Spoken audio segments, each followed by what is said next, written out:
do the yoga and I see a demon? Why me do the yoga and I see a bam bam? What a bam bam? Tang tang tilang bam bam. What a bam bam. Good evening. Good evening, good afternoon, good morning, wherever you may be. Thank you so much for tuning in. My name is Lenea, and you are tuned into the Feminine Mind. And it is such a pleasure and a hot, heavy topic that I come with today. And I want to thank everyone who's been tuning in, everyone who's been listening to the previous videos about the African Yoga Hoax. Today, I am not here with my beautiful co-host, EugenYah. It is just me on my own. But the topic of the video is, why did I see demons when doing yoga? Why did my world, my spiritual realm, open up for me to start to see demonic entities? Come again. One thing Lenea can't understand. One thing Lenea can't understand. We make the yoga make me have to see a demon. We make the yoga make me have to see a One thing Lenea can't understand. One thing Lenea can't understand. We make the yoga make me have to see a demon. We make the yoga make me have to see a demon. Bam bam bilang bam bam. You know, I would just sing that the whole time. That song came to me when I was coming live. I was thinking, I'm going to sing a Bob Marley song, but that just jumped straight in.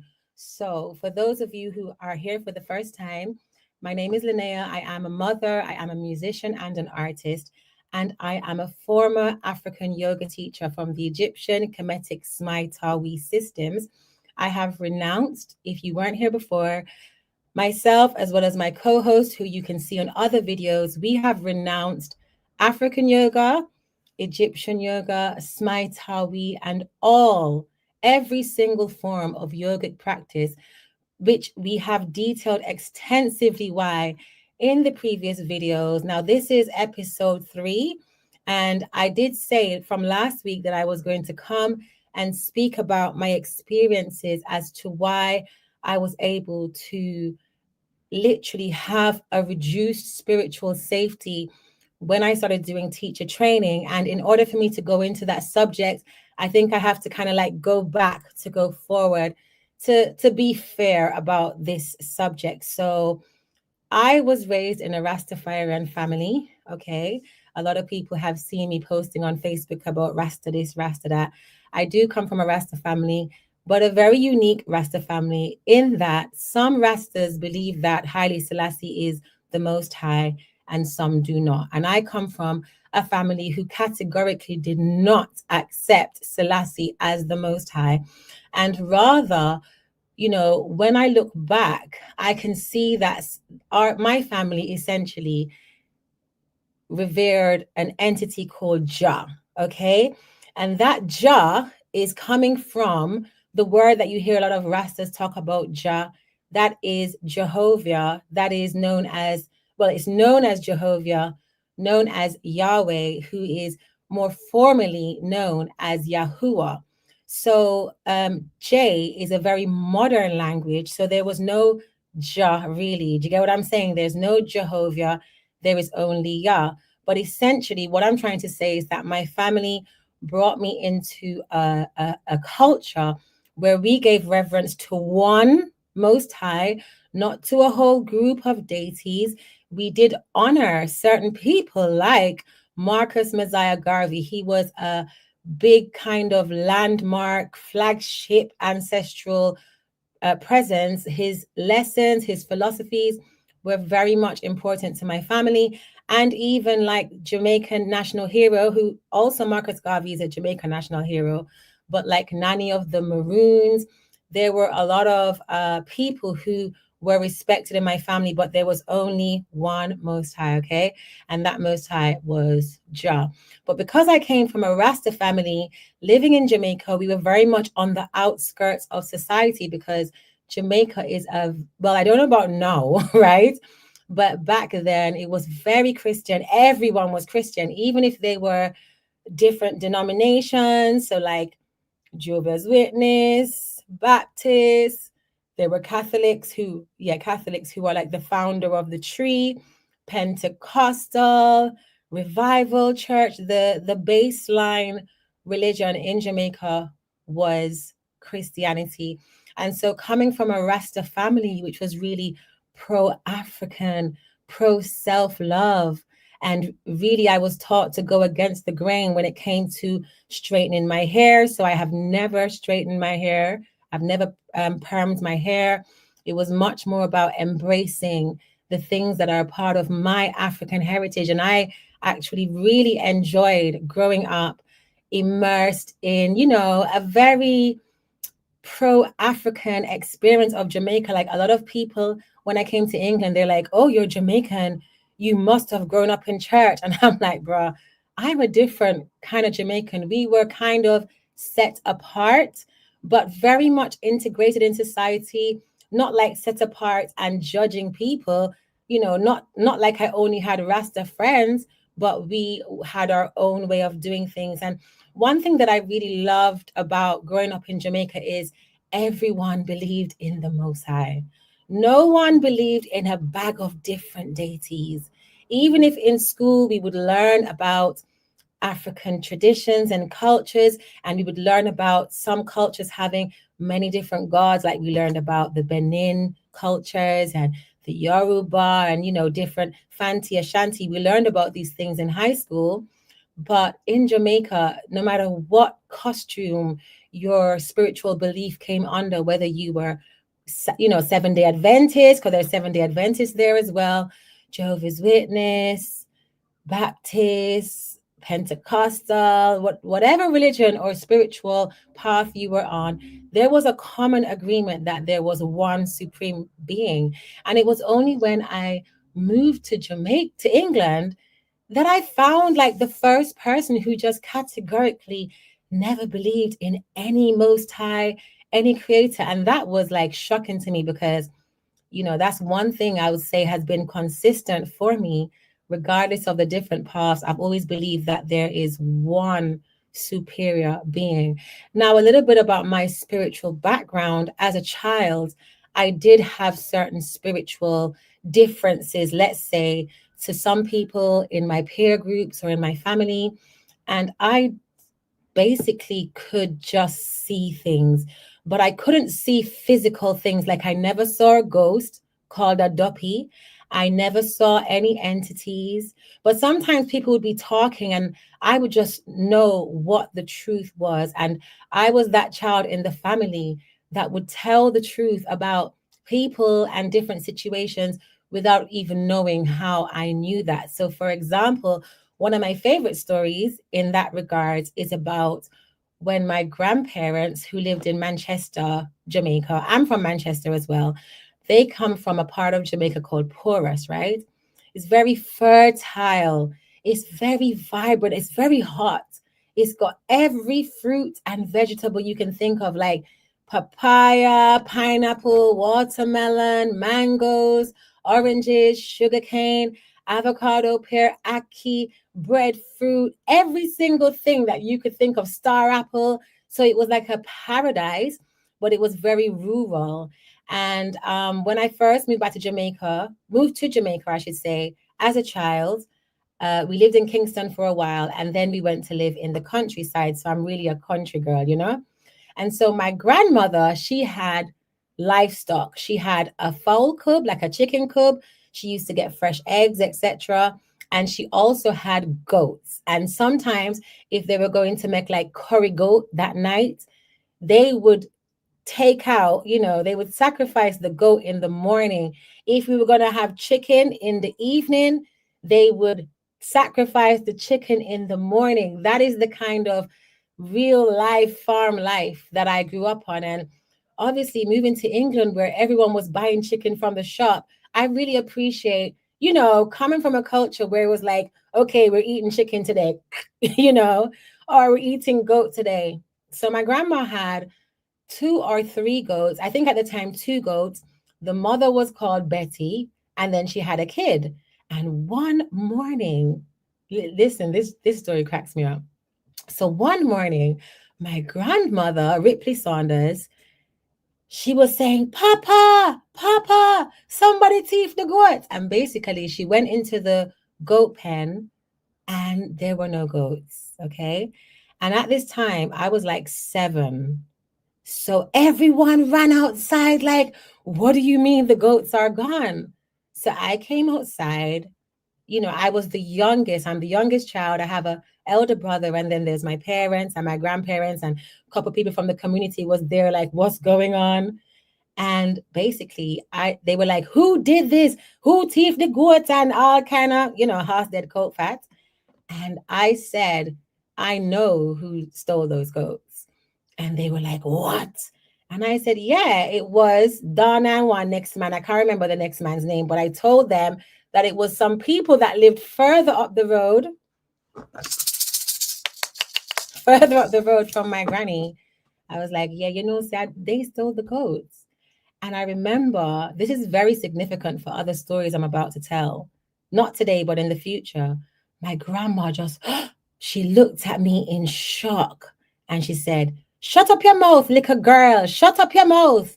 What do you know about who stole the goats? Now, this is a serious moment in my life, but only later I start to realize how serious this moment is because lo and behold, who stole the goats?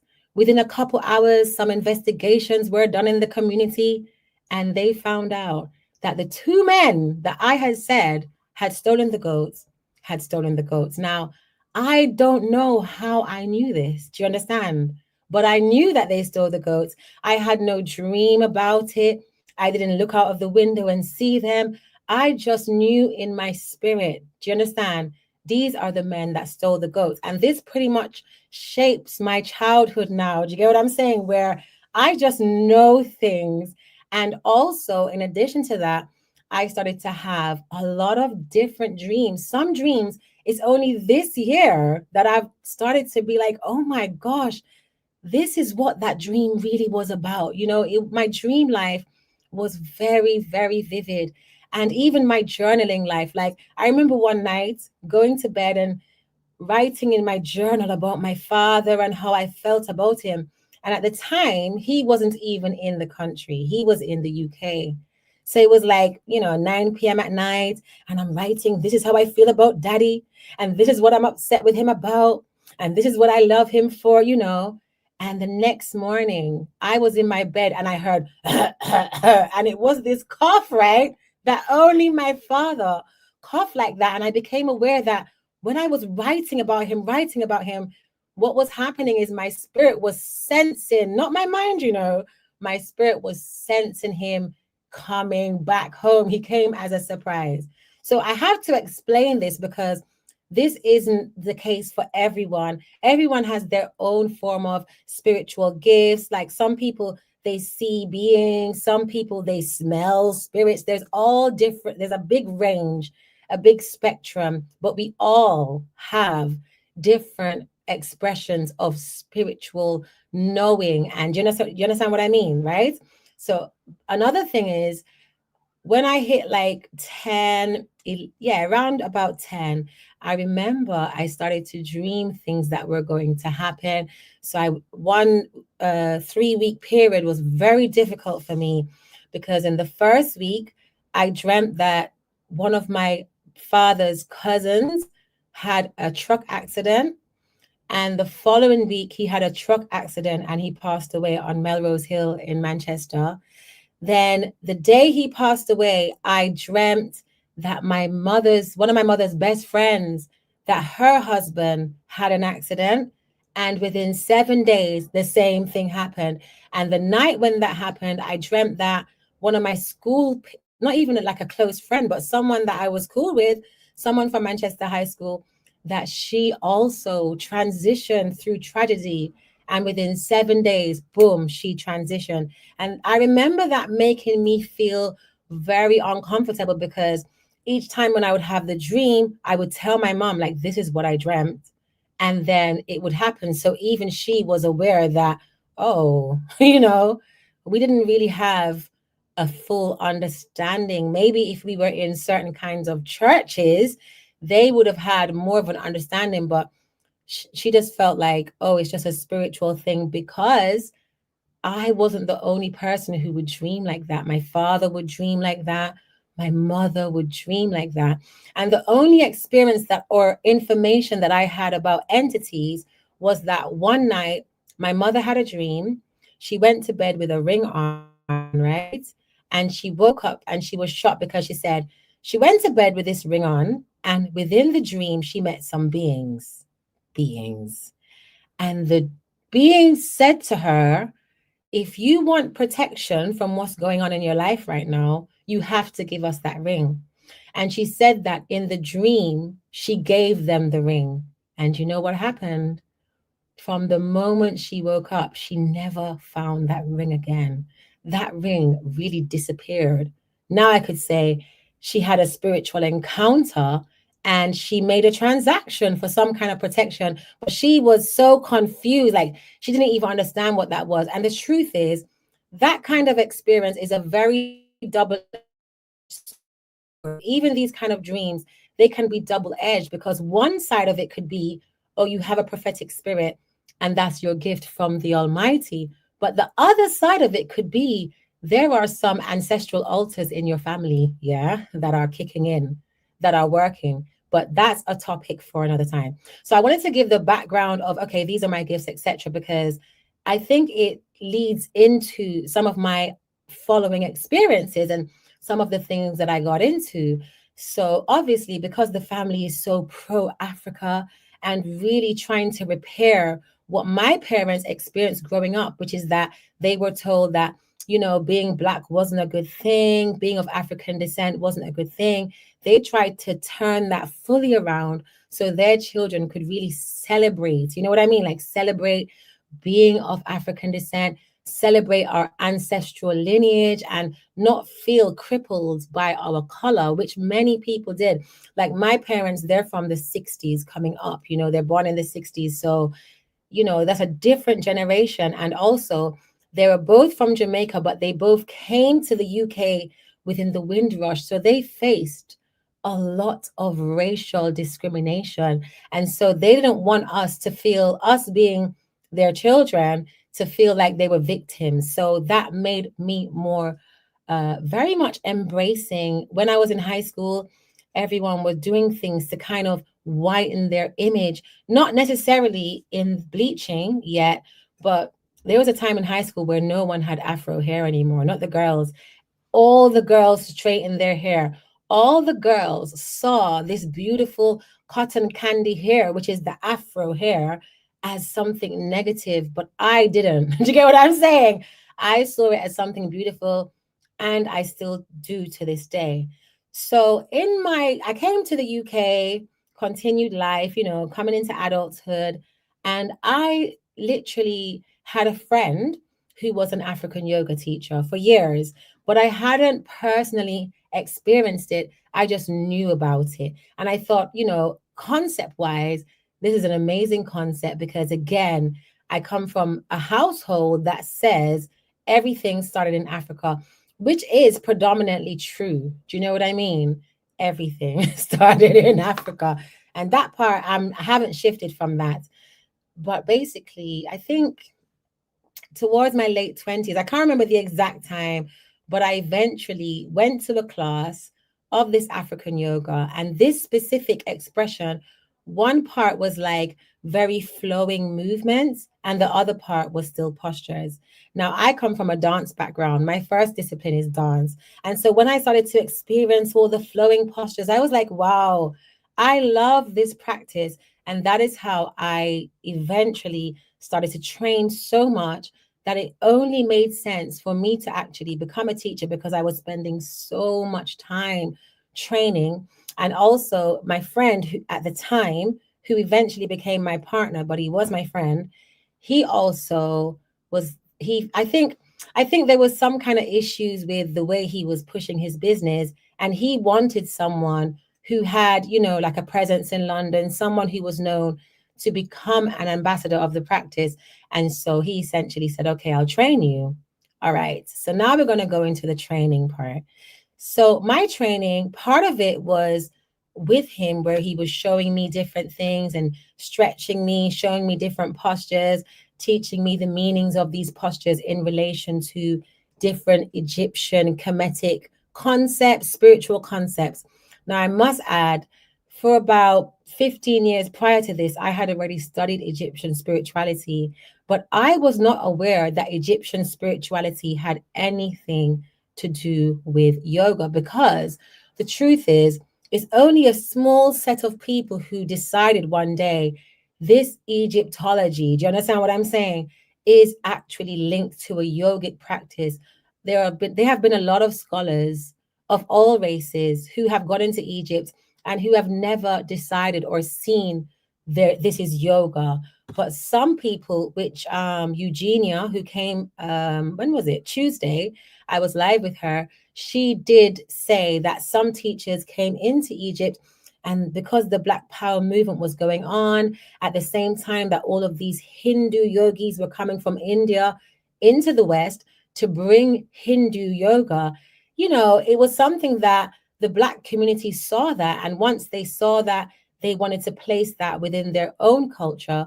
And that's when this idea of all yoga comes from Africa, yeah, comes from. When in fact, just like what EugenYah says, if you went into any traditional African spiritual system right now, or even 20 years ago, 40 years ago, all over Africa, all the different countries and different ethnic societies known as tribes, you would never find someone doing yoga. Now, that's interesting, because even those people who have come through the Middle Passage and have, gone into South America, North America, Europe, the Caribbean, you can see traces of clear African practices, from cuisine to dance to language to clothing to spirituality. You can see these things have come through Africa and populated the West. But one thing you can never find historically within Africa or within the West without the presence of the Hindu yogas coming in is yoga. And that alone should speak to the fact that yoga is actually something that the Hindu religion and India can fully claim, right? So I started to do my training, and as I said, parts of it was in person, and parts of it he would be like, okay, go and do this sequence, go and master it. And so I would spend a lot of time, it was the summer 2013, a lot of time in the park on my own, mastering postures, mastering sequences. And prior to that, just so you know, I was a dance teacher. So I was already very flexible. I come from a background of dance. And so I really enjoyed this new hobby exploration into myself and into connecting deities that I already knew about into a yogic practice. So the first time that I saw anything untoward, we were both in the park and we had done some sequences. And at the end of it, you're supposed to like lie down. It is connected to a specific deity, which I won't mention, but you just lie down. You don't fall asleep, but it's a time for you to allow your body to kind of restore and to rebalance itself, because you've just been working up yourself, right? So most yoga practices, at the end of any sequence, you have this period of just lying down on your back and staying awake, but allowing your mind to drift. And while I was doing that, I had a vision. It's just so crazy, right? Sorry. I had a vision that I was doing the sequence. So I could see myself doing the sequence, right? Say this is me. That's me. Okay. So I'm there doing the sequence, doing the sequence. And I could see beside me. So this is me. And beside me was a life-size lizard, right? That was the same. All right. This is me. This is the lizard, right? So as I'm bending down, it's in symmetry with me. Every movement that I'm doing, the lizard is literally like a shadow in symmetrical perfection. It was as tall as me. It was bending over. If I bent over, it wasn't even doing it a beat behind. It was literally mirroring me perfectly. And I remember, like, I come from Jamaica and I come from country. I come from Mandeville. we have some long neon green lizards, and I have never liked lizards. If there's a lizard in the house, it's not staying there. I'm not a lizard kind of person. Do you understand what I'm saying? So it was shocking that I was seeing this vision. I wasn't afraid of this life-size lizard, and everything that I'm doing, the lizard is doing it too. And I've been thinking about it like, I'm sure I discussed this with my teacher. We were friends. So I'm sure I discussed this. And I don't know if this came from him or if I had rationalized it, but there was some rationalizing of this experience. And essentially, I came to some concept that the reptilian being that I was seeing beside me, mirroring everything that I was doing, yeah, represented the reptilian aspect of my brain. Do you get what I'm saying? I can't remember what the word, I think it's the back of the brain, right? And then you have the prefrontal cortex, and we are supposed to, and we do as we go into adulthood, really work this prefrontal cortex, or we'll be stuck in very animalistic behaviors, reactions, etc. So I rationalized seeing this life-size lizard. I mean, head, it had long arms, long legs. It was just like a lizard with a human body, but it didn't have a human body. It had a reptilian body. But like with lizards, usually you have a thick body and then little tiny legs. This thing did not have tiny legs. The arms were equated to my arms. You know what I mean? So the rationalizing that took place was, I'm just seeing something that represents the reptilian part of myself coming into alignment with my higher self. And because this is happening, the reptilian part of myself, the animalistic, the instinctive part of myself, is essentially being trained and brought into, some type of controlled thing, because I'm doing what I thought was like higher spirituality at the time. So looking back, I've learned a lot of things over the last few years that made me start to look back and say, hold on a minute. Why did you think that was acceptable? And it's because what I've experienced coming into African yoga, everything is acceptable. Once you come into the African yoga path, right? There are so many witches. There are so many warlocks. There are so many, in England, in England, so many sorcerers. There is so much witchcraft. There is so much obia, but no one's calling it obia. Do you understand what I'm saying? But it is obia. Everything is like a melting pot of the occult. But no one is saying this is the melting pot of the occult. And so even people that I would meet along the way, even people who were introduced to me through this African yoga teacher, they were on, you hear that siren? That means like, yeah, it was serious, it was dangerous. To me, that's what it means. There was so much acceptance of every form of slackness. I met so many women who told me some things they were doing. It's just bare witchcraft. And obviously, I am not even a Kingston Jamaican. I'm from country. I grew up where my mother used to say to me, she doesn't believe in obia. So I didn't even believe that obia is Jamaican form of witchcraft, right? My mother used to say, obia only works if you believe in it. So unfortunately, I thought obia was like for people who believed in it. I only believed in the Most High. Do you understand what I'm saying? But when I came into this African yoga space, there's so many spiritual loons. Everybody. What's that lady called? What's that? There's a dancer, a black dancer, and she was very popular for dancing in France. I can't remember this lady's name. The amount of people, I will remember it. The amount of people that I've met, women, who have told me that they were that same lady, big global icon, right? That's who they were in their past life. Essentially, coming to the UK, not only did I meet a lot of people who didn't believe in the Most High, But as I started to grow on my trod, Josephine Baker, what's up? Oh my gosh, I gotta show. Thank you so much. What's up, Eugenia? I didn't know you were here. What's up? What's up, sis? Blessings, daughter of Yah. Thank you, Josephine Baker.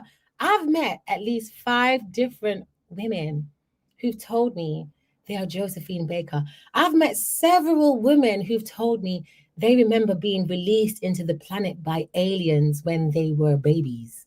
I've met so many women and men who have had such bizarre stories. And guess what? In the UK, in the Black communities, this occult vibe, it is the norm.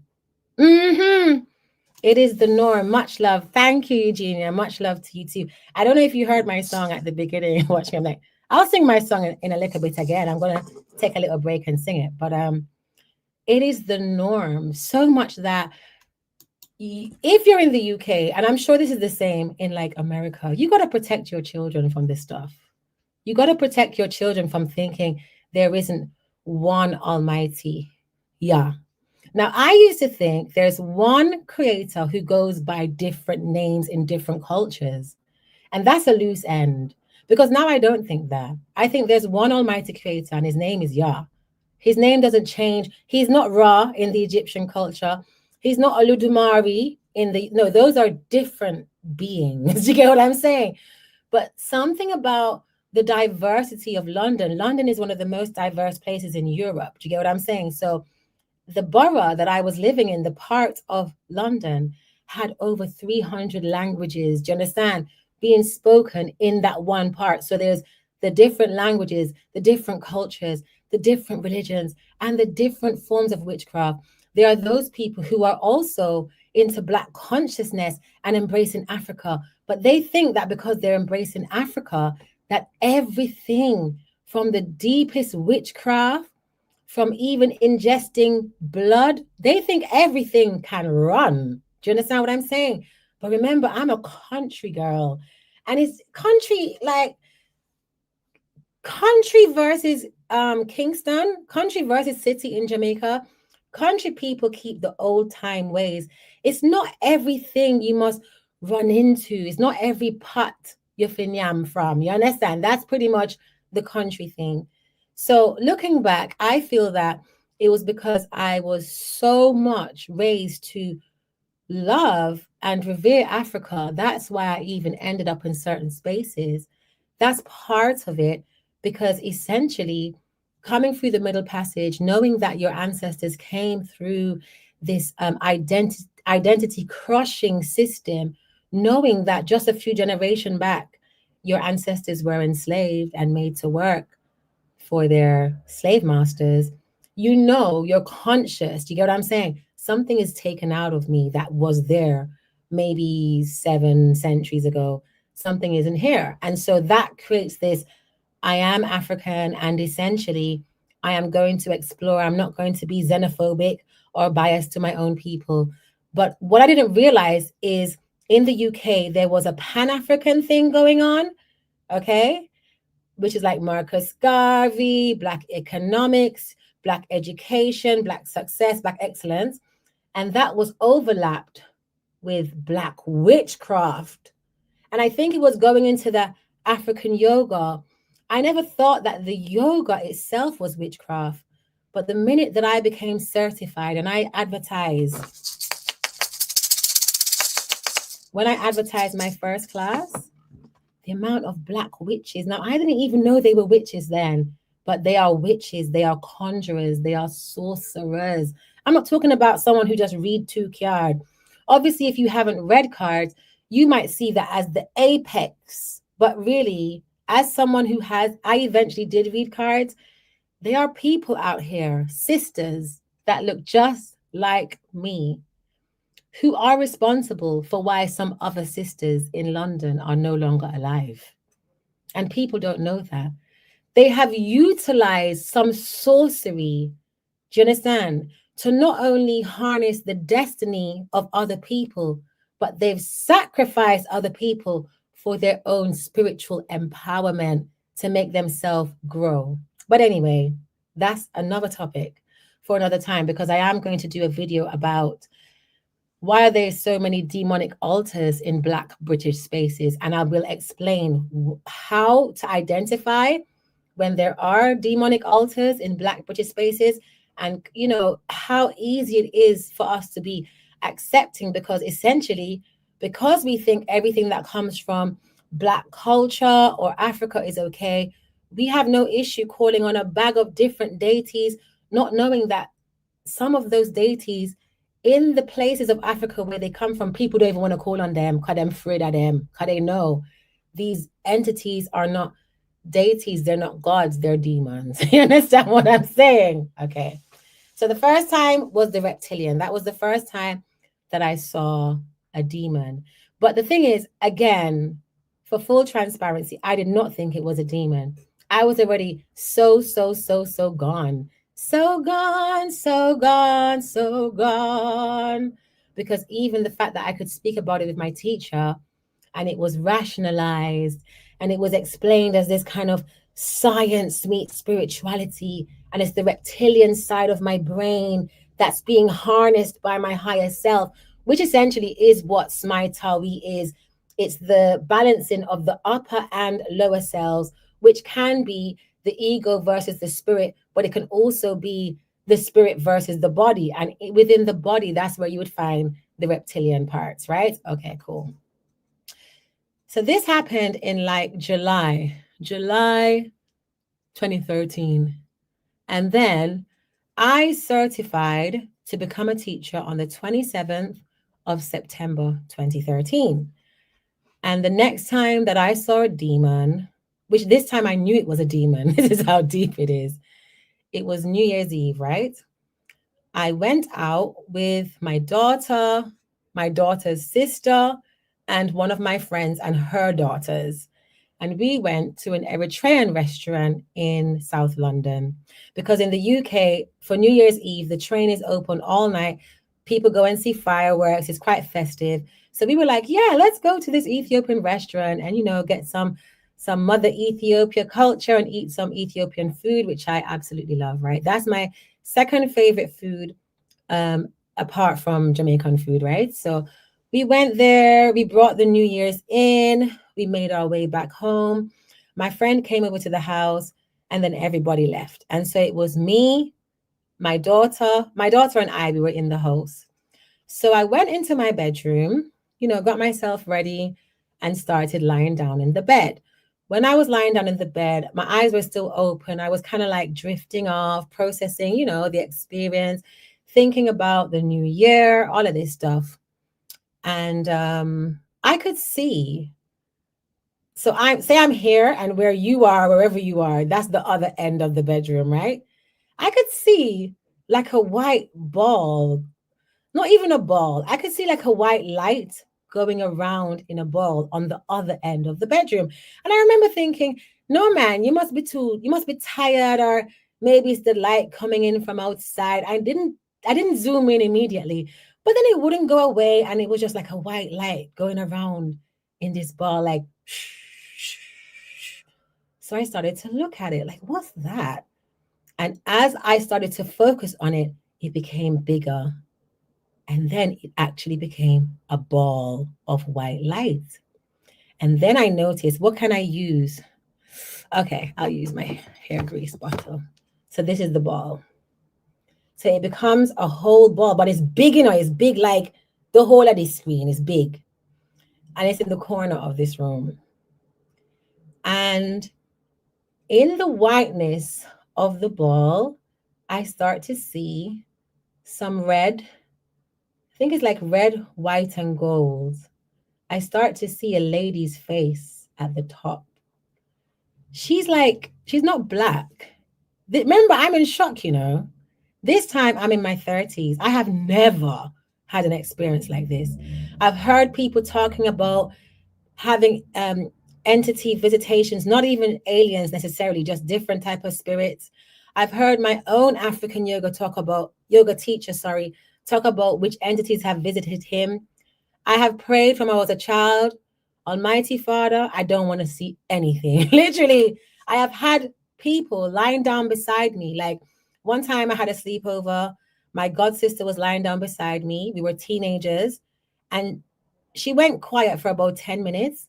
And then she said to me, Lenea, Lenea, didn't you hear me calling you? And I was like, no, you haven't called me. She was like, something was holding her down in the bed, and she was screaming, Lenea, Lenea. And I couldn't hear anything. So I've had people right beside me. Do you get what I'm saying? Having some spiritual attack, and I was totally unaware. I had never had sleep paralysis or anything that would make me think there's some external spiritual thing happening around me. Never. Anyway, so the lady is, her face is starting to show, and I realize her face is up here. She's got long hair. She's wearing some beautiful kind of, not embroidery, but I want to say like some Indian fabric or metallic goldy reddish stuff. It's very fancy. And here is where her waist is. So you never see her whole body. You just see from her waist to the top of her head. And the more I'm looking and the more I focus, she starts to become more defined. And I am literally thinking, she's right beside the bedroom door and I want to get out, but I have to go past her. Do you get what I'm saying? To get out. So I'm lying in the bed and I'm seeing this being. I didn't even think it was a demon yet. I didn't even reach demon. I'm just like, no, no, no, no, no, no, no, no, no, no, no. And then the lady, she starts to talk to me and she says to me, do you want me to show you myself?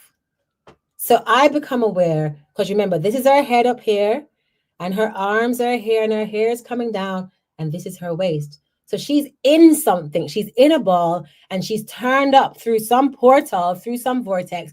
She's like, do you want me to show you my face? And when she said that, I was like, no! And I run out there, I'm in a business. I run past the lady, bust open the door, run out, run into the living room. Oh no, what is going on? Like, I have no mental health problems. You understand? I have had no depression, nothing. I have never seen anything.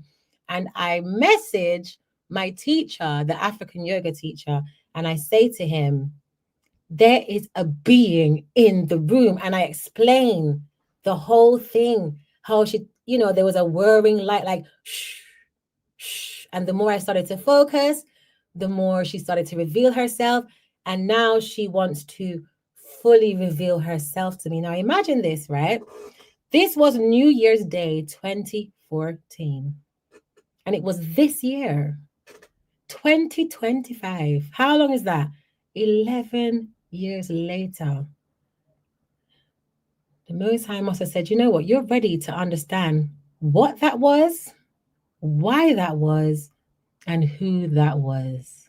So now I know who that was. And she's a very globally known demon. And she did have something to show me. She was in this part here. This was her human part. But unknown to me, there was another part of her down here that I did not give her permission to show me. And do you want me to tell you what it was? It was a snake tail. So this woman is a hybrid. She is at the top, very beautiful, maybe like Indian or Middle Eastern looking, dark hair, very well dressed. And when she's asking me, do you want me to show you myself? She's asking me if she can show me the reptilian. Remember, the first entity I saw was just full lizard. Now I'm seeing another one, but she's not coming in full. Thank the Almighty Father. I don't want to see them.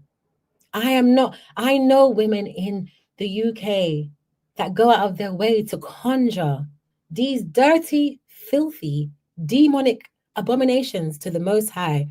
But when I came into African yoga, I hadn't given permission to be accessed by all these things, but I've realized there was something about the practice that I was doing that was shifting my vibration. And where it was advertised, yes, it will shift your vibration. It will make you spiritually whole. What it was doing was shifting my vibration so I could perceive lower vibrational demons. I never saw an angel. I never saw the Most High. I never even saw, if this is a real thing, an ancestor.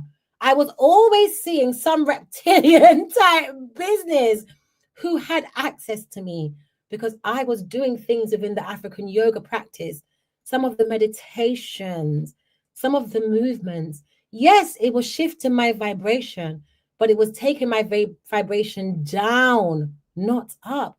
It was making it so little filthy abominations to my maker, because I'm not made by any demon.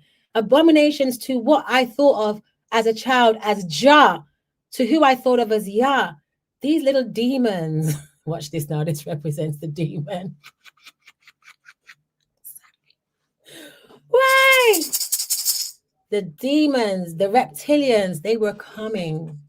So one of the things that I wanted to mention before I go on, because I don't know, you guys can tell me if you want to hear the other ones. Because this might be too much, okay? And I know that this might be too much, but guess what? This is 2025. We are living in, what does Egyptians say? These are some serious times. These are some serious times. This is not a play time. This is a serious time. And so I personally am telling this story in honor of my Almighty who saw me through the pits of hell where I was led through African yoga to have interactions with these kind of demons. You understand what I'm saying? So I do want you to tell me, like, okay, you can stop there, Lenea. We kind of get the point, but I don't want you to feel away because these are the kind of things that they may not have happened to you, because remember, in the earlier part of the video, I explained that I have certain spiritual gifts. But guess what? A lot of you have children. You may never have that experience, but there's more than one of you that you might have to think about and take care of. What about your partners? What about your daughters? What about your sons? What about your nieces, your nephews? There are things that we are engaging ourselves in, not knowing. Now, to me, this is proof that African yoga is Hinduism, because I didn't meet any of the Natiru. The Natiru, they are the Egyptian deities, right? None of them came. See them here? See, you can see Asar, that's the guy with the green face and the white hat. That's a Natiru. That's an Egyptian deity, right? You can see the lady who has a lion head, and is that called a sister? She's got something, can't remember what it's called, but you shake it like a rattle. That's an Egyptian deity. The man with the long white beak, the green head, he has a bird head. That's an Egyptian deity. Now check this. Look at the bronze couple. You have a man with the same kind of crown on his head, right? If you look in the middle of the crown, that's a snake, you know. Mm-hmm. So even these deities, their root is reptilian. You understand? You have the lady with the horns and the moon disc, I think that is, either a moon or a sun disc inside. And if you look at the far right corner, you see the bird that is golden. Let me take this off. You see him? The bird is a golden bird. This is Heru. I think it's a falcon. At the front of his head, you'll see a little squiggly thing. That is a reptile. So even the Natiru, the Egyptian deities, they have reptilian roots. They are into snake worship. Now, some people will say, oh no, the snake represents the inner spirit, the kundalini. Do you get what I'm saying? That is Greek to philosophize on what you see. These people are involved in snake worship. Let's have a look again. Now you can have a look at the Hindu deities. If you start at the far right, at the corner, the lady who I saw looks like one of these three faces. Not exactly, but she was light skinned. She had Indian or what EugenYah says what is now known, what people want to call Middle Eastern today. EugenYah cracks me up. The lady at the bottom with her tongue stuck out, that, by the way, is satanic. Anytime you see images with the tongue being stuck out, it is a mockery of the Most High. That's what the tongue stuck out actually means. Not philosophy, that's what it means. Then you have the man on the left. He is half the thing, not the man. He is half man, half elephant, sorry. Now, the elephant being, the lion head being, the bird head being number 1 and 2, and the cow horned goddess. 5 of these pictures are hybrids. They are beings who are half human, half animal. Now remember, the bull lady, she turned up. This was her top half. There was a head. There was like Asian or Middle Eastern hair. There was skin. There was clothes. She asked me, do I want to see the rest of her? And I said, no, fire, fire. Me's a Jamaican. Quick. Me no want to see you. Just to find out through the Most High, 11 years later, I find out who that lady is. I'm not going to say who she is in this video. I'll save it for another video. But I'll tell you one thing. She's got a snake tail. So she also is like the Hindu hybrids or the Egyptian hybrids. Okay, I'll tell you one more. I'll tell you one more story. And then we'll wrap it up. Because I like to keep the video short as well. So that was in January 2014. So in about April 2014. Yeah, seriously. This time I've only started to train in African yoga from like June, July 2013. So we're not even a year in, and I have seen 2 demonic entities that have nothing to do with the practice. They were not African ancestors. They were not Egyptian deities. These are just random beings that are much more closely linked to the Hindu culture than they are the Egyptian, because many people who know of this being, they know of her of living in the Indian Ocean, just so you know. Okay, cool. So one night now, same bed. I'm in the same bed. I'm in the same bedroom. My partner is lying beside me. We're going to bed. He's drifting off and I'm looking. Why am I always looking out? Of course I must look out. It's my bedroom. I'm looking. So this is me at this end of the room, and wherever you are, that's the other end. So I'm looking, and in the same place where Miss Snaketail wanted to come and show me her dirty, filthy, abominable self, right? Her cross is abomination to the Most High. Yeah, self. I start to see something seriously, and this time it's not it's just like I'm seeing something there, and it's a bit cloudy and it's not fully defined. But one thing when I start to look, it's like that corner there. When I start to look, good man, I say, why do I think I can see an eye in that corner? So I say to my partner, wake up. Wake up. There's something in this is me, in my 30s. I have a daughter. At this time, she's like 10, 11. I have never in my life, prior to doing African yoga, seen anything out of my eye but sky, yard. Me never seen nothing supernatural yet. TV, curtain, wall. This is totally brand new. And on top of that, this is not an experience I want to have. I don't want to have this experience. I'm full. I'm not thinking, some people, they're going out of their way to conjure in. I'm not depend that. I come from a Rasta people. You understand what I'm saying? I don't think you guys, only a Rasta would understand. Rasta people are very practical. They have a lot of wooden things in their houses, wicker sofas, wicker chairs, things from nature. That's what fills them up. We're not even a wealthy Rasta. Like my father was a wealthy Rasta. He doesn't want a velvet rug, not in Jamaica.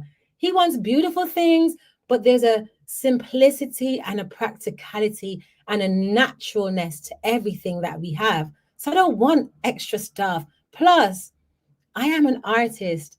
My imagination is so vivid. I don't need anything else. Do you understand what I'm saying? Okay. So I'm in the room and I'm saying, no, to my partner, wake up, wake up. I can see something in the corner. Now it's the same corner, same corner, Cause maybe that house had a portal. Maybe. Same corner. And even though I had lived there for a few years prior to doing the African yoga training and I hadn't seen anything, that's the next thing. So he said, what is it? I said, there's a being with a one eye. One eye, one source eye. And I don't mean one eye. I don't mean like a one-eyed being and there's a space for the other eye. I mean, there's a being. Do you get what I'm saying? With one source eye in him head. I look upon me. And he was drifting off and he was like, he said to me, is it Cyclops? Now, I am from Jamaica. I don't know nothing about no Cyclops. So I had my phone nearby. I went and I Googled. This is crazy. This story is crazy. I went and Googled Cyclops. I should have brought in the picture of Cyclops. I never saw no Cyclops. I said, no, that thing is absolutely ugly. That's an awful looking thing. It was like something from the X-Men kind of a thing. It had it was like a rock face, boulders, like a monster with a big one eye. I said, no, it's not Cyclops. It's not that kind of thing. He goes, oh, don't worry. It will be fine. Yeah, and dropped asleep and left me looking at this one eye being. And so I look and I see, just like before, as I'm looking, I'm starting to see more. And you might wonder, well, why don't you look away? Because I'm even scared to look away because I know the thing is there now. So what am I looking away for? Next thing is right up, on me. So I see this woman and she has very dark brown skin, like a dark Ghanaian lady. Do you get what I'm saying? But she's not human because she's got one eye going across the whole of her face like this, as opposed to, a beautiful Ghanaian sister. She would have two eyes. This woman has one eye. She has a body and her clothes are literally the color of this background. So like a dark olive, not even olive, a dark green, almost a teal, past a teal, dark forest green. That's it. She has on a top and a skirt. And funny enough, I had made myself an outfit like that like a year before because I had made myself a dark forest green top and skirt. So I don't know if I'm me, should I try and mimic, because that's what these demons will do. They will come to you with something familiar. So you think, oh, that's familiar to me, but I didn't think it was familiar. She started to talk to me. To tell me her name. Save that for another time. She told me her name, and then she started to chant my name. Lenea. Oh my gosh. She started to chant my name, like Lenea. After she told me what she had to tell me. And as she's saying Lenea, I find my perception or my view not just focusing on her saying it. I find my view opening up. And you see when my view opened up, oh my gosh, I realized this is not just one lady. Behind her is a sea, a SEA, an ocean, not water. There is a big crowd of other beings that look just like her with the one eye chanting my name. Are you serious? Are you mad? Does that sound righteous? Some people I know, because of this whole occult desire in the UK and in America and now in this new age demonic path that they have, some people would pay to have that experience. Do you understand? I know that. Some people would pay to be like, what? You saw these beings? Oh, what chant did you do? What mantra did you do? But I I'm a Rasta background. We deal with what you can touch. We deal with nature, trees, food, yam, sky. The adults bun ganja. Here's the next thing. I wasn't even a smoker. I was not high on any of these occasions. I did not drink, nor did I smoke. I had nothing inside of me. And I saw these beings. And when I woke up in the morning, they did eventually go and I went to sleep. And when I woke up, I told my partner, you know that this is what you dropped to sleep and left me to experience. Like I did try to tell you there was something in the room. And the man tell me, say, hear this, you know. The man tell me, say, the name of that being, I didn't know this, you know, that's the name of his mother.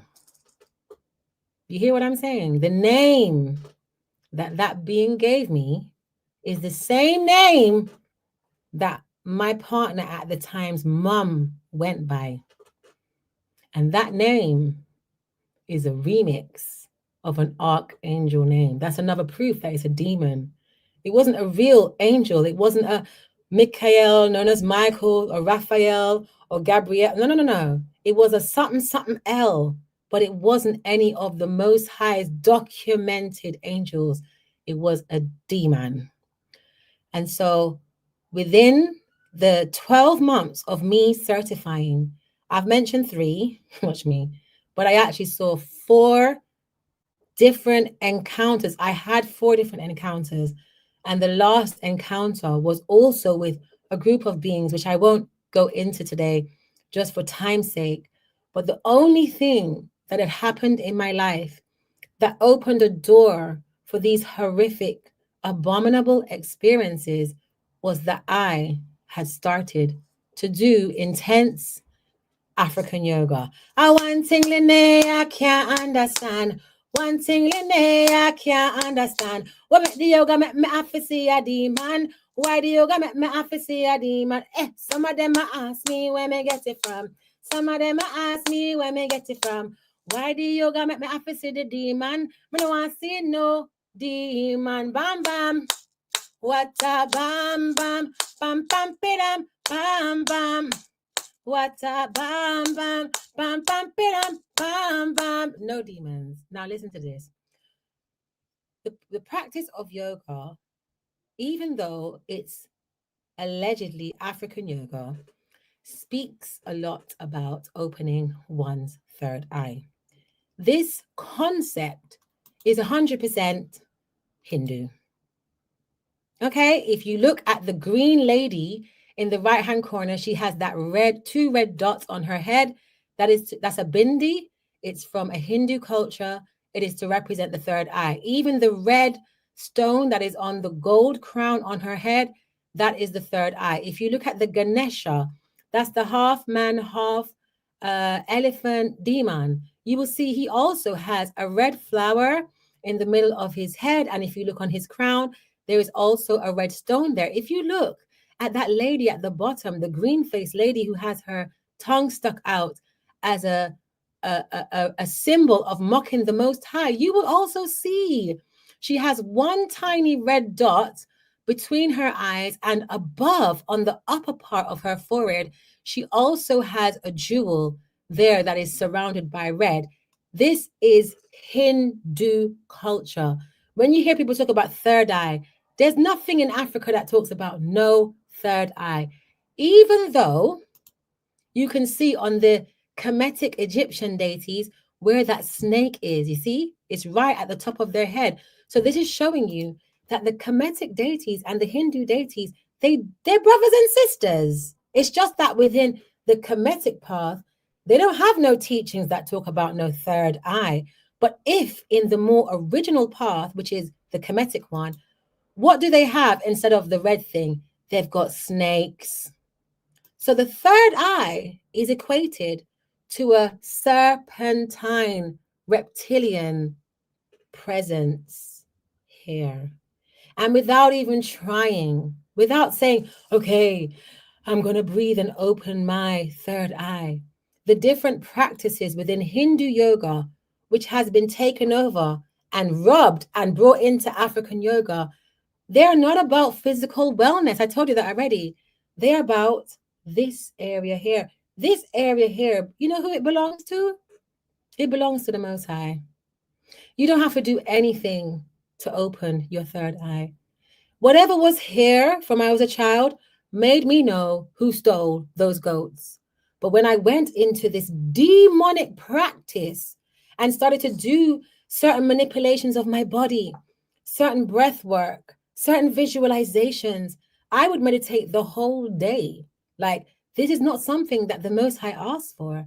The Most High actually asked us to meditate day and night on his law, which is in his scriptures. Do you understand? That's what the Most High asks us to meditate on. For example, Psalm 1. He who dwells, no, that's not Psalm 1. That's Psalm 91. Blessed is the man who doesn't walk in the counsel of the wicked, nor stand on the path of sinners, nor sit in the seat of scoffers, but his delight is in Yah's law. On his law, he meditates day and night on his law, not on breath work, not on visualization, not on the different manipulations of the bodies to even take on shapes of demons that are essentially hybrids. No, on his law, he meditates day and night. That means that through me doing African yoga and meditating on other things, I'll give you an example. One of the meditations that I would do within the African yoga practice, and I'm good at visualization because I have a vivid imagination, right? So don't play with your imagination, right? Don't play with your imagination, okay? Because remember, life is spiritual. So at times, your imagination can influence your life. It is the spiritual force. Nothing that is in this planet that is man-made existed without imagination. Someone had to imagine, I want to create a house. I wonder what the walls would look like. Everything that is man-made is coming from the seed of imagination first. That's to show you how powerful imagination is, right? So we would meditate being in a pyramid. Hold on there. So it's a pyramid meditation. You visualize a gold pyramid or a white pyramid. Where in scripture, pyramids are associated with the founders of Babylon, the enslavers of Yah's people. Remember, it's not every pot you're finyam from. In this day and time, everything is so fair seeming. Everything just, oh, that's from Africa. Do you know what else comes from Africa? The eating of humans. So you cannot say that everything, because it comes from Africa, do you get what I'm saying? You can't say that it's acceptable. What else comes from Africa? FGM. Do you know what FGM is? Female mutilation. The mutilation of women. Dong desa. It's not everything that comes from Africa is righteous. So although, yes, we have to know our history, every race needs to know and does know deep down that Africa is the origin of all. That does not qualify everything from that culture to be applicable to everyone. So we would visualize that we were in a pyramid and you're at the base of the pyramid, even though technically pyramids don't just go like this and go flat, they go down, right? But okay, you're on the base, which would be like where my elbows are, there'd be a line here, something so. I don't know if it reads, but see it there? Okay, so you're here. You sit there, you imagine the visualization around you. My teacher, Pablo Imani, would do money meditations in the pyramid, where he's in the pyramid, sitting at the base, and he's imagining all these pound notes and US dollars. What kind of unrighteous way is that to use your mind? What does Psalms 1 say? You must meditate on his law, not on pyramids, not on money. That's magic. You're doing ritualistic magic. When you start to utilize Yirser to do lower vibrational activities like that, rather than to meditate on his word, rather than to pray. Because that's another thing. Within African yoga, prayer, I pray. I'm a praying woman. I love prayer, and I just say it, God. Everyone who knows me knows that I'm into prayer. The best thing I could do, friend, on the phone, online, in person, really my truest thing that I want to do is let's just pray. Do you get what I'm saying?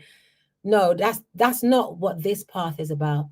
This path is about using your mind not to tune into the ultimate creator, to get alignment, to get healing, because there is a rejection of the idea, even of the Most High. But this path is about aligning with demonic things like pyramids.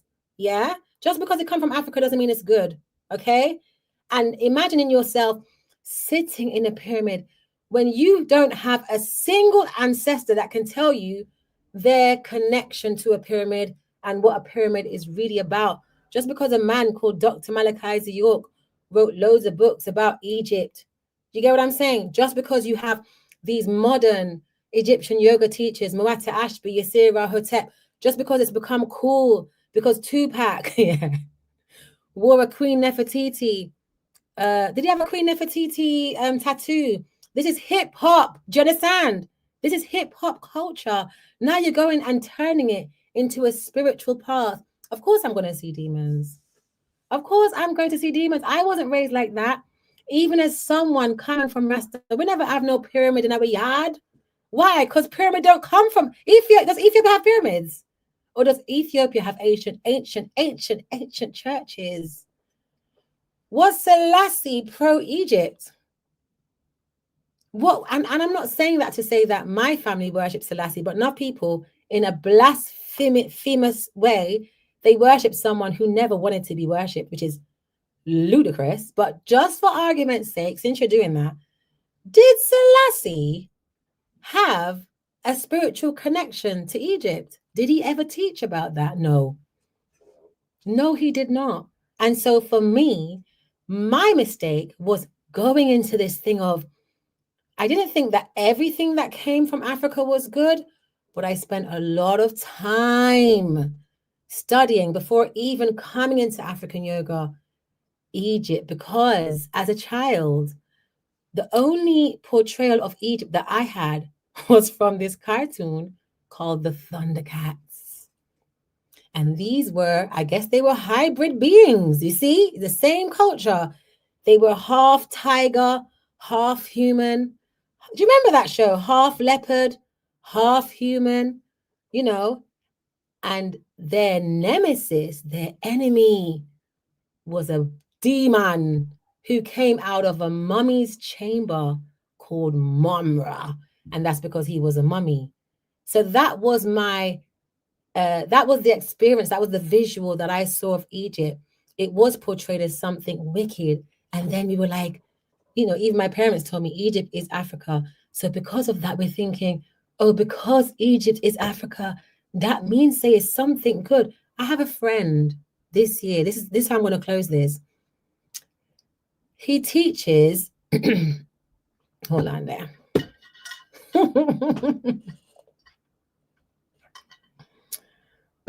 I have a friend from a long, long time ago, maybe 2006 or something like that. He was the first British person online to buy my music online when there was MySpace. He teaches some type of Egyptian philosophies to children. He's not spiritual. So again, you have many book smart people, then just read these books. They just think, yeah, these are our deities. They start making courses for people's pure children who need to know about the Most High and meditate on his law day and night. He told me this year that he went to Egypt in the past few years and that he went into a pyramid. He told me that when he went into the pyramid, he absolutely passed out, lost consciousness and everything. I tried to explain to him, bruh, you need some prayers. That is not good. But because he is so immersed in this belief, this false belief, someone coming from Jamaican heritage, born in the UK, now running up under some Egyptian train that's got nothing to do with his ancestors, no biological, no spiritual, no ancestral connection to Egypt. He thought that was okay, even though he ended up, I don't know if he went to hospital, but he had to be taken somewhere to recover. He did not recover in the pyramid. I said to him, bruh, it's very likely, yeah, that something made you go unconscious. He's not someone that has that kind of poor health where he's just losing consciousness. I said, that sounds like spiritual interference. You should get someone to pray over you.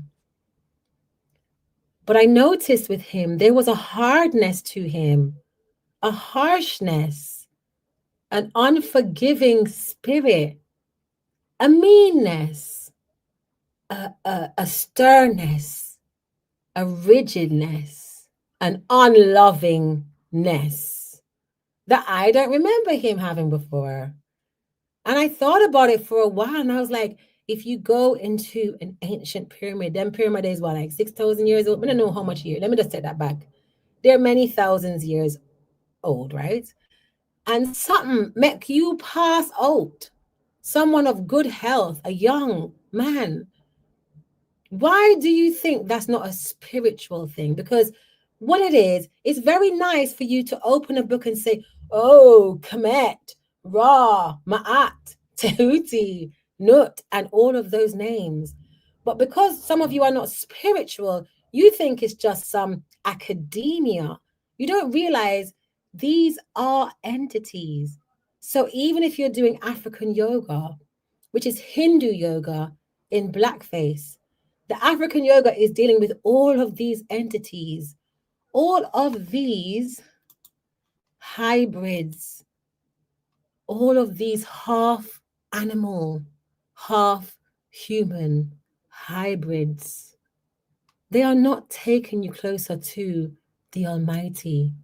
The yoga, it shifts your vibration, but it messes with this. And you know what it messes with it to do? To help you to perceive demons.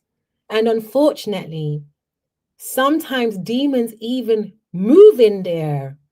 Reptiles. I know someone who told me literally in the last few months, I told him, like, yeah, you got to be careful. That third eye thing is not, you were born how you're supposed to be. You don't have to do any spiritual manipulation. You're good as you are. Unless it says in scripture to do that, you shouldn't be doing that. The same guy I was saying that to, he goes, that's funny you should say that, because one time I said I was going to lie down and look in my third eye. I goes, really? He goes, yeah, he just thought he'd shut his eyes and look inward, you know? Fair enough. And he said what he saw, he can't get over it. And do you know what he saw when he did that? A dragon. And that makes sense, because as you can see with the Kemetic deities, look at the guy in bronze. What does he have where his third eye is? It's a serpent. What is a serpent? It is a dragon. They're all one and the same. Look at the gold being. He's a gold bird. And birds are reptilian, right? I think birds are reptilian. Maybe they're flying reptiles. I'm not sure. What does he have at the top of his head? There's that sun disk, meaning dealing with the sun god. And in the middle of that sun disk, what do you have? A snake. Do you think that the Most High wants you to be seeing dragons? Do you think the Most High wanted me? I don't know what he was thinking. He's probably laughing, saying, yeah, go down that road there. So when you come off it, you can't tell everyone what you really saw. Seeing reptiles doing yoga with me, that's disgusting. Seeing women in a white ball of light to their waist, asking me if I want to see the rest of themselves.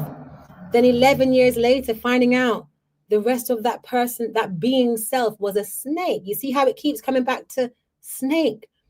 Remember in Kundalini yoga, which is a path of Hindu yoga, the Kundalini is to see the life force going up the spine as a serpent, and you manipulate it by pulling from the base of your spine to pull this serpentine energy up towards where? Up to Yasa. These are not practices for every type of human on the planet. These practices might be fine for some Hindus. That's what I'm trying to say. That's their culture. That's their religion. My grandma, my mother, my father, and my teachers, and my grandfather in Jamaica, they always used to say, I know every pot you're finyam from. That means there might be 6 pots on offer. You might go to 6 different homes or shops and they offer you, oh, do you want to try my curry chickpeas? No, go home and eat. Go home. But what's happened in the UK specifically, I would say, so many people think that they know more than their parents. Now, you might know more. That doesn't mean you know right. So they've abandoned, for one reason or the other. Sometimes it's perfectly acceptable, understandable reasons, but they've abandoned the path of their immediate ancestors to go and trace down the path of some ancestors that they don't even know if it's theirs. Stop running back at other people's ancestral practices. African yoga is a hoax. It is something that allows you to, one, have a shift in vibration that if it is your gift, you will see demons. If it is your gift, you will see them. Some of you will start having dreams that you never had those kind of dreams before. Entities working with you in your dreams, and you think it's just that you have evolved spiritually. Some of you are having walkings where entities are coming into you and you don't even know.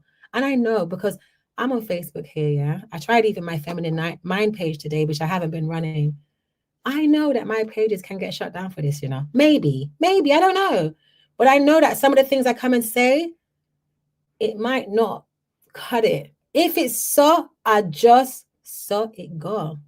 You understand what I'm saying? Because my thing is, I can't be here to go with the online global traffic of just being a puppet and saying what people want to hear so they can feel good and yet be so distant from the Most High.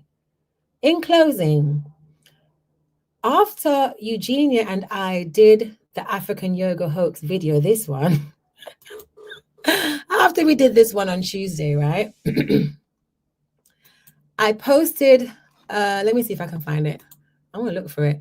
I posted a clip that I had of the first video I did, which actually wasn't specifically, it wasn't about African yoga specifically. I posted this clip online. I'm just downloading it. And I saw a response on my Facebook page yesterday that I'm just going to have to burn out that response. Can I find it? I think it's this. Hold on there. I'm just waiting for it to load because I just want to close with this. And thank you guys for watching. And just remember, I'm not telling you what you think. I'm just telling you what I categorically know. You get what I'm saying? And I pray that whoever the Most High truly wants to hear this message, those who have eyes to see will see, those who have ears to hear will hear.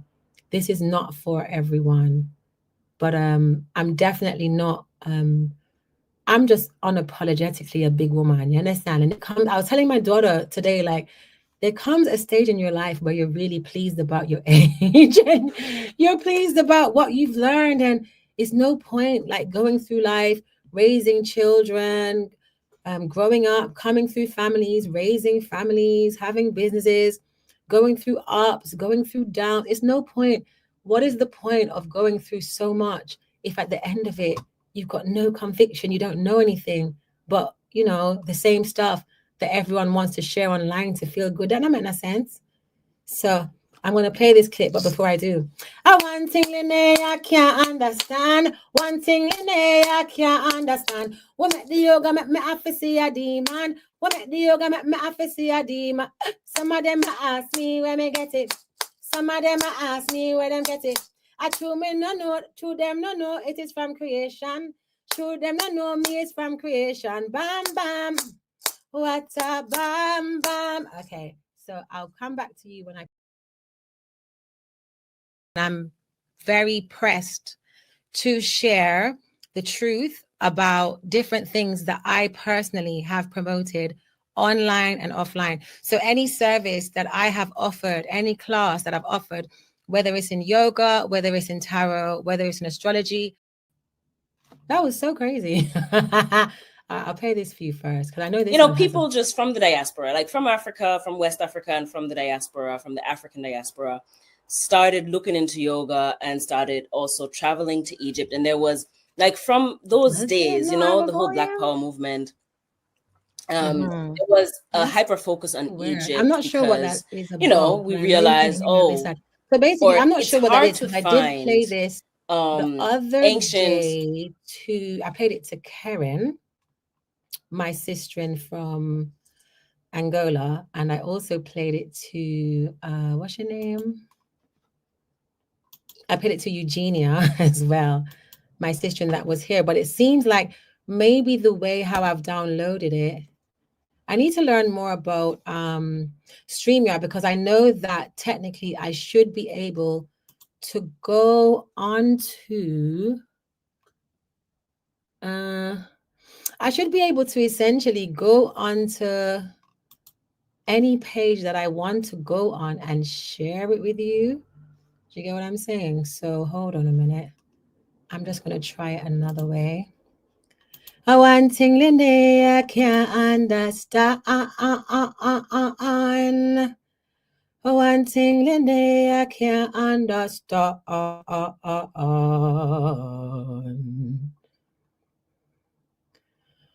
What make them know send me? Okay, hold on. Some of them ask me where me get it from. That's weird. I'm just bringing some in. I'll have to figure it out, but I'll explain. If it can't play, I'm going to explain what it is, and I want to wrap up with this as well. Essentially, I did a video before I started the African Yoga Hoax, and it was a video where I publicly denounced everything that I have renounced. So just to be 100% clear, I have renounced all forms of practices that have been highlighted to me that are now truly not ancestral practices. They are occultic practices. I have renounced every form of yoga, including African yoga. I have renounced astrology. I used to be an astrologer. I have renounced tarot and divination. I have renounced Ifa, traditional spirituality. I have renounced every system that from reading scriptures I can see are abominations to the Most High. If you even look at this particular picture, oh, is that a background? No, take it off. If you even look at this picture, for example, you can see that these are sculptures, these are carvings, these are gods made of wood and stone and bronze and glass. And the Most High does not like these gods. The amount of scriptures that are in the Ethiopian and all Bibles where it says, you guys, because you don't listen to me, you're going to end up worshiping gods made of stone, made of wood, gods that don't speak, gods that don't hear. People will be bowing down to these abominable statues. Do you understand what I'm saying? And giving reverence to the created and not to the creator. But I'll tell you what, even though these statues, they don't speak and they don't hear, there's something behind them. And you know what's behind them? Demons. And demons are not comparable to the Most High. It's not like God versus demons. Do you understand? They're not in the same league. It's not even the Most High. I don't like to say God, because that's a European word that when I pray, I don't say God ever. Do you get what I'm saying? So there's no one in no league with the Most High Yah. Satan or Lucifer or whatever, that serpentine fallen being, the one that get cast out, is not equal to the Most High Yah. And so the video that I played, that I tried to play earlier on that wouldn't play, in that video, I was basically saying I renounce all these things. And the thing that I did not know, I was never promoting practices that I never thought were authentic. I was never faking everyone out. That's why in this video, I start with my childhood so you can see there's a progression. I even explain what my spiritual gifts are so you can see, oh, maybe that's why she saw those things, but I never saw them. But just because you didn't see those demons doesn't mean they weren't there in your bedrooms with you. Do you get what I'm saying? That's what I'm trying to say. Just because that isn't your gift doesn't mean that they're there. They are there. And so I end that video by saying, these practices are not good for me. They are not good for my family. They are not good for humanity. And even worse than that, I have found out that these practices are an abomination to the Most High. And that's a fact. That is a fact. These things are nothing. They don't create nothing. They don't create no sun. They don't create the sky. They don't create people. They don't cultivate conception in the womb. They don't create the earth. They don't create the oceans, the stars, the trees, the mountains, the rivers, the valleys. They don't create nothing. They have no creative power. What they have is destructive, demonic contamination.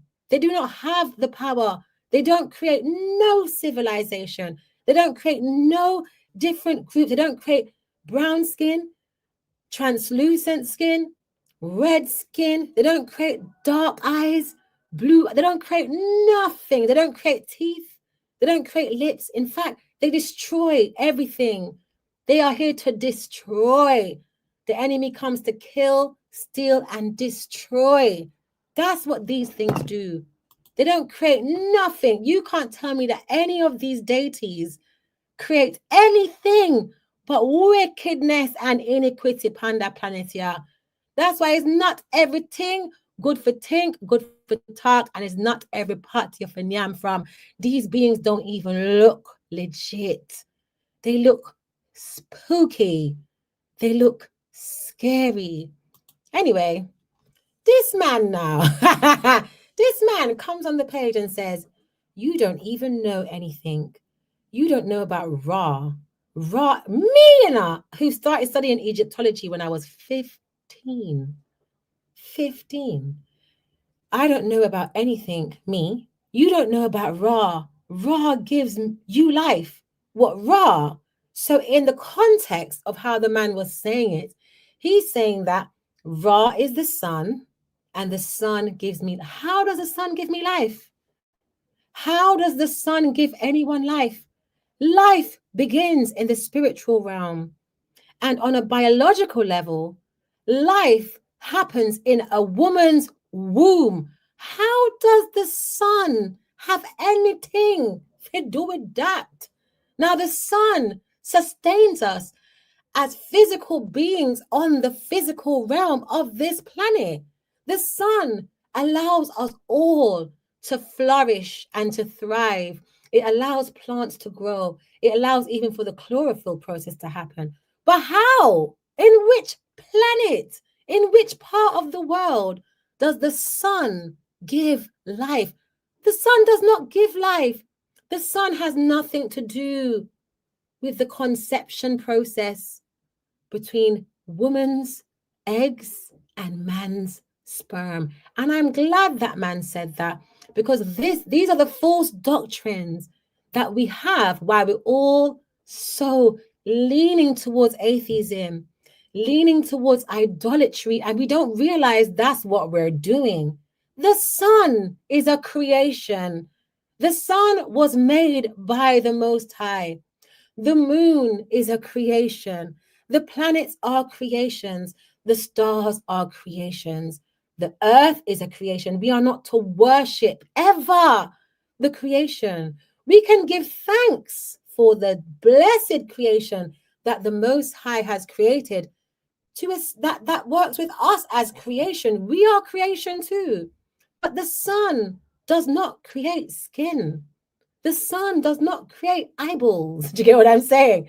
The sun does not create the pituitary gland, the pineal gland, the esophagus, the trachea, the lungs, the womb, the veins, the capillaries, the kidney, the liver, the spleen, the womb, the uterus.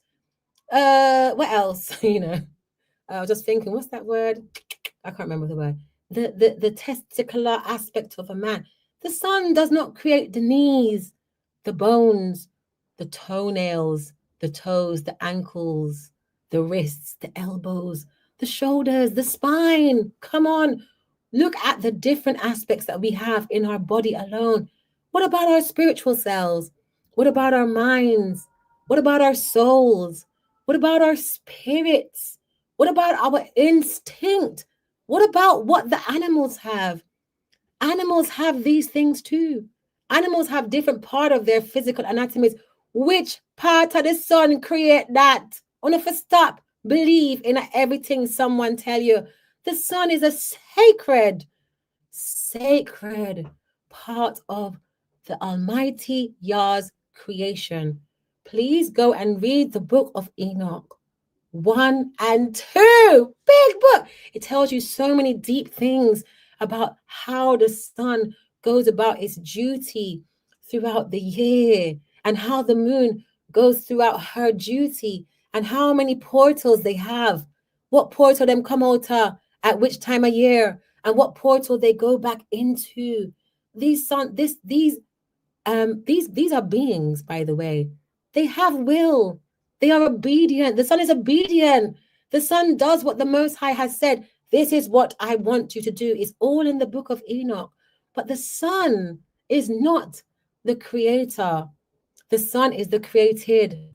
And what I find with all of these pagan systems, these pantheon is really the pa in pantheon is paganism. They are always worshiping the created, not the creator, not even the Messiah. Before we even get to the Messiah, who is the created also by the creator. And so my way to step out of, like, the Almighty doesn't bring me to be seeing demons with my eye. And if I see any demons with my eye at this point, I know it's because of these videos I'm doing. Not that I have, but if I was to do that, if I was to like get up and be like, oh my gosh, what's that in the room? I know it's like, okay, yeah, chatwi, okay. But no, there is one Almighty. And my error was to think this was a creator who had, it was the same Almighty being who had different names in different cultures and different countries. No, it's one Father, and he's got one name. And the first part of that name that is known, that is accepted, let's say, is Yah. And that's it. It's not Anu. That's from Nuwabu. It's not Anu and Ra and Nyami and Oludamari. And I don't know if Vishnu or Shiva, and it's not, those are different beings, and they do not create. They are beings that turn up, all of them. If you want to identify if this is really the Most High, see if there's a statue for it. From there is a statue or a picture to say that is the Most High, it's a pagan, pantheon-based demon. From there is a picture, because the Almighty does not even allow, if you read the scriptures, it's not, you're not allowed to make pictures of him. It's not acceptable. Do you get what I'm saying? Because what would you be making a picture of? He is first and foremost primarily in spirit. And so that's the end of my video. It's been a pleasure sharing. I shared a lot more than what I thought I would. I didn't even know if I was going to go into the stories, but I've explained how I saw 3 demons when I started practicing African yoga. That is proof to me that I will know, not believe, I know that African yoga is a demonic practice because it opens the door to see demons. And not everyone will see them because that might not be your gift, but just because you're not seeing them doesn't mean they're not there. I've also had a few students who have seen beings floating around the classes when we're doing yoga classes. I've had a student who became a walk-in where some spirit was just walking into her and her whole face would change and she would start talking differently because she was being possessed as a result. And she was an older woman to me. Her daughter was around my age, you understand? She was being possessed because she was doing African yoga based on these Egyptian deities. But you better believe she was being possessed by demons. So on that note, thank you so much for allowing me to share my truth with you, not my beliefs, my actual truth. This is my truth. Thank you so much for blessing me with a listening ear. May those who the Most High wants to hear this message, may they hear it. It's never going to be, nothing is going to be for everyone. But there are some people who may have already practiced this system, had experiences where they saw entities and didn't quite understand what it was. They may have thought that those were beautiful deities that were blessing them up. No, they were being contaminated. There may be other people who passed out when they were in the pyramid and thought they were being anointed. You get what I'm saying? No, you were being battered by a demon. They may have walked into you. Prayer. One thing African yoga was against is prayer. My teacher was against prayer. And the more I saw it, it disgusted me because I wasn't going to throw away my things from when we come up with, like as a praying woman, because I've come onto a new path. The reason why they're against prayer is because they're essentially dealing with entities, not with the Most High.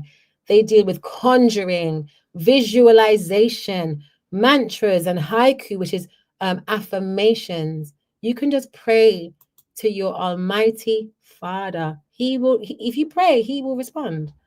And that is the most ancestral practice, is to pray. Pagan deities are also in scripture. Do you understand? These pantheons, Canaanite, all of them, they're different. Deshera and the goddess Deshera and this and that, or Ashera, I think it is. Wooden deities, stone deities, they're an abomination, and the Most High doesn't like them. So even if you resonate with this message, if this message is for you, whether you're live or after, start dashing away those things out of your house. Anything that you can see is a representative of like a wooden figurine that looks like a person. You don't know what that is. A wooden figurine of Tutankhamun, of Isis, of Lakshmi. Dash out those things. Those things are abominations. Those things are holding places for demons to have the rights to be in your house. Do you get what I'm saying? And so, yeah, I did it. What we say? One thing in there I can't understand. One thing in there I can't understand. What make the yoga make me have to see a demon? Why the yoga make me have to see a... Some of them ask me where me get it from. Some of them ask me where me get it from. I told them no know me is from creation. I told them no know me is from creation. Bam bam. What's a bam bam? Bam bam bam bam bam. Woo! What's a bam bam? Bam bam bam. One thing in there me just can't understand. Me say me just can't understand. What make the yoga make me have to see the demon? Why me have to see the liquor nasty demon? Some of them ask me where me get it from. Some of them ask me where me get it from. I told them no know him is from creation. Told them no know him is from create. Bam bam. What's a bam bam? Bam bam bam bam bam. Way! Okay, thank you so much. Thank you for listening. Give thanks and praise as the Sabbath is coming in over the weekend. Blessed Sabbath to those who are observing it. And I will see you back with another live stream on Sunday. That will be me and myself and EugenYah. We will be here to wrap up as much as possible because it might take me 2 videos to fully wrap up. I think it's going to take 2. But on Sunday, I will do the final wrap up with EugenYah, but I think there are a few topics I have to make sure that I cover that have been coming to mind over the past day or so. But we're wrapping up because we do have other areas that we want to explore and speak of. I give thanks and praises to the Almighty Father in the name of Yahushua for giving me the strength, the conviction, the determination. I could have just hung out tonight and done something creative. There's so many other things I could have done, but it has been a press. I've been pressed to share this, and I thank the Almighty Father for pulling me through no matter what obstacle came up or not. I would like to wish my brother in Jamaica, who's in St. Elizabeth. His name is Omar Johnson, aka Mousy. I wish him a happy, blessed birthday. May the Most High bless him and cover him. And if you feel like you want to just jump out of the pagan thing, the atheist thing, the running behind other people's ancestors thing, the best thing I can recommend is to start to read scriptures. I recommend that you don't become someone that just becomes like a surface level. Just remember you're older now. Whatever you thought, sometimes we think things that works for that time. I would say get your Ethiopian Bible. You can get any Bible. It's just that for me, it really resonated with me because the language is a bit different and it has books in there that have been taken out by Babylon, basically by Babylon. So I recommend that you read scripture. I recommend that you follow on YouTube this account, this channel called The Truth Unedited. That brother is proficient. In fact, if you're on Facebook, I'm following him on Facebook on the Lenea page. He is a phenomenal teacher. I'm not going to hide behind. I have many teachers. I give thanks and praises for all of the teachers that have taught me, that have helped to pull me out of the devil's filthy claws and the hands of all of these demons. Seriously, I'm not joking. There are many great teachers. I look forward to sharing more about them in the future, but definitely. And if you found yourself in sorcery, in paganism, in witchcraft, please watch the Life is Spiritual YouTube channel. It is phenomenal. Watch the testimonies of Erica. She is a former sorcerer she was made a sorcerer from she was like 3 to 4 years old. She was a sorcerer for 20 years or so. And she's helped me. Truth Unedited has helped so many of these different teachers, like Christians and just people who read scripture. So even though I said in another video, I'm personally not a Christian, I'm not knocking Christians. I have some things that I'm just like, that isn't 100% for me, but the Most High saw fit to send who he sent. Do you get what I'm saying? Which is a mixture of Christians and non-Christians to get me back into reading scripture. And the last thing I want to say is essentially, Yahushua is the way. He is the way. He is the middle. He is the path between us and the Almighty Father, Yah. So if you read your scriptures, you can say simple prayers. I'm sorry, Yah. I renounce all of the iniquity I've been involved in. I didn't know. I didn't know. Maybe I didn't know, but I was stubborn. But I ask you, Yah, to take me now. I ask you to take full control over my life. I want to go in the right direction. I pray in the name of Yahushua. I want Yahushua to be my high priest. I want Yahushua to be my savior. I want to come over to the right path. I renounce all paganism, all demonic activities, all witchcraft, all sorcery, all blasphemy, all wooden statue worship, all sun worship, all moon worship, all planet worship. I renounce the worship of everything created, and I bring my heart, my mind, and my soul, my body, every part of me to the foot of the Almighty Father. I give myself to you in the name of Yahushua. I ask you to guide me. Show me what you want me to know. Give me the strength. Send the Holy Spirit, which is the counselor, to me to help me to get through these scriptures. Take control of my life, Yah. Take control of my life, Yahushua. Thank you, Almighty Father, for sending your Son to be my way to you. Please forgive me and forgive my ancestors for all their iniquity. I repent for my wicked behavior. I repent for my oblivion and my ignorance. And I ask you, Almighty, to accept the repentance of myself. I repent for my children, and I repent for every single person in my ancestral line back to the beginning of my biological and spiritual timeline. Free me from all of the curses of my ancestors, the same ancestors I'm trying to worship, Yah. Free me and take full control of my life in the name of Yahushua HaMashiach. Thank you so much. Blessings, everyone. Bye.